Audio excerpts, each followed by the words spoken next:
নমস্কাৰ, কি খবৰ? মই নিৰঞ্জন বৰা। মোৰ ইউটিউব চেনেল নিৰঞ্জন বৰালৈ আপোনালোক সকলোকে পুনৰবাৰ স্বাগতম জনাইছোঁ। যিহেতু ভাৰতীয় ৰেল বিভাগ Indian railway RRB group D লেভেলৰ 4th গ্ৰেড লেভেলৰ যিখিনি পোষ্ট আছিলে তাৰ ইতিমধ্যে প্ৰায় 33,000 পোষ্টৰ কাৰণে 23 জানুৱাৰীৰ পৰা অলৰেডি এপ্লাই ষ্টাৰ্ট হৈ আছিলে, য'ত নেকি আমাৰ অসমৰ সকলো ল'ৰা ছোৱালী এপ্লাই কৰিব পাৰে। জেনেৰেলে আপোনাৰ 36লৈকে এপ্লাই কৰিব পাৰে, 18 বছৰৰ পৰা ল'ৰা ছোৱালী সকলোৱে। তাৰপিছত SC ST লগত 5 বছৰ 41লৈকে, তাৰপিছত আপোনাৰ OBC হ'লে 39লৈকে আৰু PWD 10 বছৰ এক্স ছাৰ্ভিচমেনৰ সকলোখিনি, য'ত নেকি এইজ ৰিলেক্সেশ্যন আছিলে। যিহেতু ইণ্ডিয়ান ৰেলৱে পোষ্ট হয় আপোনালোকৰ 33,000 আমাৰ ইণ্ডিয়াৰ সকলো জোনৰ কাৰণে আছে। আমাৰ north east front railway Guwahati জোনৰ কাৰণে আছিলে 2048টা ফ্ৰেছ কেণ্ডিডেট। একদম চিম্পুল, আপুনি মেট্ৰিক পাছ কৰি এইখিনি পোষ্টত এপ্লাই কৰিব পাৰে। মানে এনেকুৱা নহয় যে অকল চিম্পুল মেট্ৰিক পাছ কৰিলেও পাৰিব আপুনি, বা 8 পাছ কৰি যদি 1 বছৰ ITI কৰি দিছিলে তেতিয়াও এইখিনি পোষ্টত এপ্লাই কৰিব পাৰে। তাৰপিছত আৰু যদি 1 বছৰ মেট্ৰিক পাছ কৰাৰ লগতে এপেণ্ডিক্স যিহেতু 6 মাহ বা এবছৰৰ কাৰণে খাটিবলৈ মাজে মাজে আহি থাকে কোৰ্চবিলাক, ৰেলৱেত যদি আপোনালোকে এনেদৰে কোৰ্চ কৰি থোৱা আছিলে তেতিয়াও আপোনালোকে এইখিনি পোষ্টত কিছুমান পোষ্টত এপ্লাই কৰিব পাৰে। যিহেতু এপ্লাই চলি আছিলে, ছাৰ্ভাৰটো শেষৰ সময়ত একেবাৰে বহুত 22 ফেব্ৰুৱাৰী তাৰিখে লাষ্ট ডেট আছিলে, একেবাৰে ছাৰ্ভাৰটো প্ৰব্লেম হৈ গৈছিলে। বহুতো কেণ্ডিডেটে মেইল কৰিলে ৰেলৱেক, আপোনাৰ বহুত ছাৰ্ভাৰ ইছ্যু আহি গ'ল, প্ৰব্লেম আহি গ'ল।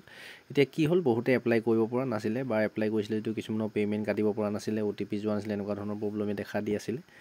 ওপৰত এইটো নটিচটো আহি আছে, দেখিছেই আপোনালোকৰ, recruitment of various post off level 1 of 7 CPC pay matrix 23 জানুৱাৰীৰ পৰা অলৰেডি এপ্লাই চলি আছিলে। এতিয়া মেইন কথাটোলৈ আহিলোঁ, ইয়াৰ এপ্লাই ডেটটো যিসকলে এতিয়াও এপ্লাই কৰিব নোৱাৰিলে তেওঁলোকৰ কাৰণে ভাল খবৰ, আপোনালোকৰ ডেটটো বঢ়াই দিলে। এতিয়া আপোনালোকে ভিডিঅ'টো শেষলৈকে চাব। যিহেতু এতিয়া লগ ইন হ'বলৈ এপ্লাই যিটো আমাৰ অফিচিয়েল ৱেবছাইট আছে ৰেলৱেৰ, ইয়াৰ এপ্লাই জেগাত থৈ দিয়াৰ পিছতেই অলৰেডি হেভ এ একাউণ্ট বা ক্ৰিয়েট এন একাউণ্ট এনেদৰে আহিব। আপুনি যদি এপ্লাই এতিয়াও কৰা নাই তেন্তে ক্ৰিয়েট এন একাউণ্ট ৰেজিষ্ট্ৰেশ্যন কৰি আপুনি এপ্লাইটো প্ৰথমতে কৰিব, ৰেজিষ্ট্ৰেশ্যন কৰিব লাগিব। তাৰপিছত যিহেতু মই অলৰেডি কৰি থোৱা আছে, অলৰেডি হেভ এন একাউণ্টত মই ক্লিক কৰি দিছোঁ। আপোনালোকে কণ্টিনিউ যদি ভিডিঅ'খন চাই আছে, মই আগৰ ভিডিঅ' বহুকেইটা বনাইছোঁ, তাত কেনেদৰে লগ ইন কৰিবলৈ এইখিনি দেখিছেই। ইয়াৰ পিছত দুটা অপশ্যন আছে, লগ ইন উইথ আধাৰ, মানে আপোনাৰ আধাৰ কাৰ্ডৰ নাম্বাৰটো দিয়াৰ পিছতে আপোনাৰ আধাৰ কাৰ্ডৰ লিংক থকা মোবাইল নাম্বাৰটোত এটা OTP যাব, নাইবা সেইটো নপঠিয়ালেও হ'ব, আপুনি direct log in with RRB account. তাৰপিছত আপুনি যদি একেবাৰে ৰেজিষ্ট্ৰেশ্যনো কৰা নাই তেতিয়া আপোনাক ক্ৰিয়েট এন একাউণ্টত ক্লিক কৰিব লাগিব। যিহেতু মোৰ আছে অলৰেডি ID বনাই থোৱা আছে, তেতিয়া মই লগ ইন উইথ RRB ক্লিক কৰি দিলোঁ। তাৰপিছত দেখিছে মোবাইল নাম্বাৰ আৰু পাছপৰ্ট, ইয়াত আপোনালোকৰ নিজৰ মোবাইল নাম্বাৰটো বহাবলৈ আহিছে আৰু তলত যিহেতু পাছপৰ্টটো দিব লাগিব। মই এতিয়া এইখিনি ধুনীয়াকৈ এইকেইটা বহাই দিম, আপোনালোকে ভিডিঅ'টো স্কিপ নকৰাকৈ শেষলৈকে চাই থাকক। যিহেতু মোৰ ফোন নাম্বাৰটো বহাই দিলোঁ, তাৰপিছতে এতিয়া মই যিটো পাছপৰ্ট দি বনাইছিলোঁ IDটো, পাছপৰ্টটো বহাই দিম পাছপৰ্টৰ জেগাত।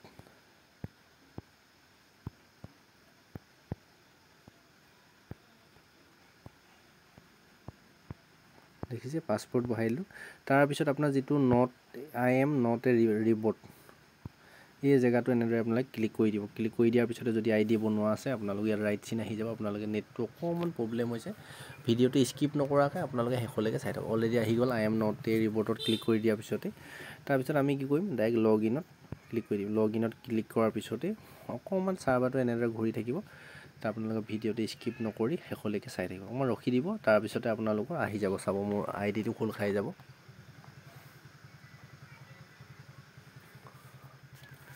চৰি, কিবা এটা হয়তো ভুল দেখাই আছে, মোৰ ফোন নাম্বাৰটো অকণমান ভুল দেখাই আছে।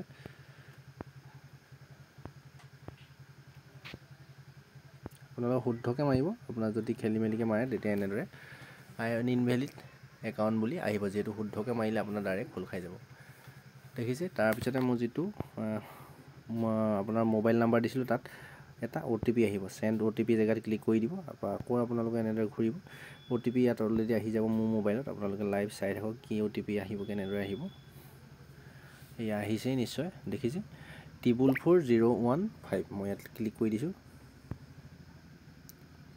44015,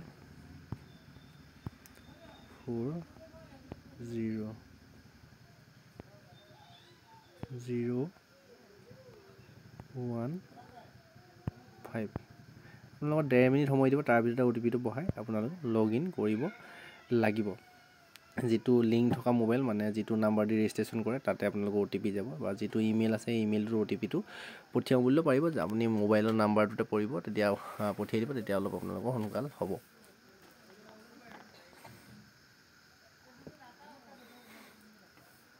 সাৰ্ভাৰটো যেহেতু বহুত কেণ্ডিডেট লাখ লাখ কেণ্ডিডেটে আপোনালোকৰ এপ্লাই যেহেতু কৰি আছে দেখিছে মোৰ নিজৰ একাউণ্টটো খোল খাই গ'ল ৰেলৱে ইয়াতে দেখিছে এইখন এনেদৰে আহি যাব তাৰপিছত আপোনালোকে ওপৰলৈ দেখিব অপশ্যন জেনেৰেল ইন্ট্ৰডাকশ্যন তাৰপিছত আহিলে অনলাইন এপ্লিকেশ্যন আৰু এপ্লিকেশ্যন হিষ্টৰী আপোনালোকে এপ্লিকেশ্যন হিষ্টৰীত চালে আপুনি কি পোষ্টত এপ্লাই কৰিছে সেইখিনি ওলাব যেহেতু অনলাইন এপ্লিকেশ্যনৰ জেগাত আমি অনলাইন এপ্লাই কৰিবলৈ ডেটটো চাম অনলাইন এপ্লিকেশ্যনৰ জেগাত চুই দিলোঁ তাৰপিছতে এইটো পেজ এনেদৰে খোল খাব অকণমান ৱেইট কৰিব সাৰ্ভাৰটো যিহেতু যথেষ্টখিনি শ্ল' হৈ আছে সেইকাৰণে অকণমান টাইম লাগিছে ভিডিঅ'টো স্কিপ নকৰি ধৈৰ্য ধৰি শেষলৈকে চাই থাকিব এই অনলাইন এপ্লিকেশ্যন ইন্ট্ৰডাকশ্যনখিনি পঢ়িলেও পঢ়িব নপঢ়িলেও নাই আপুনি মাত্ৰ ওপৰলৈ এনেদৰে স্ক্ৰল কৰি ক্লিক কৰিব যেহেতু সাৰ্ভাৰটো প্ৰব্লেম আছে আকৌ এবাৰ ৰিফ্ৰেছ কৰি চাওঁ তাৰপিছত কি আহে ফিউ মিনিট মানে অলপ সময় আপোনালোকৰ ৰ'বলৈ দিছে যেহেতু সাৰ্ভাৰটো বহুতেই প্ৰব্লেম হৈছে কাৰণে আমি ৰ'ব লাগিব